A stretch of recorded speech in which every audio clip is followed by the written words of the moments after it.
Are you wondering how to install APK files on iPhone? In this video, I'll explain whether APK files can run on iOS and show you the best alternative methods to use Android apps on your iPhone. If you've been searching for ways to open APK files on iOS, run Android apps on iPhone, or convert APK to iOS, this guide will walk you through everything step by step in a simple and easy way. So let's get started.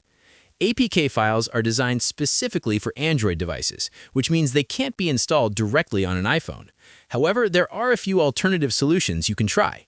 First, check whether the app you want already has an official iOS version available on the App Store. Many popular Android apps also offer versions made specifically for iPhone. Another option is using virtual machine applications that allow you to run an Android system within iOS. This creates a simulated Android environment where APK files can be opened. You can also use screen mirroring apps to mirror your Android device to your iPhone. This allows you to control and access Android apps from your iPhone screen. Lastly, some cloud-based online services let you upload APK files and access them through a web browser without installing them directly on your device. That's how you can use APK-related apps on an iPhone. If this video helped you, don't forget to subscribe and give it a thumbs up. Thanks for watching.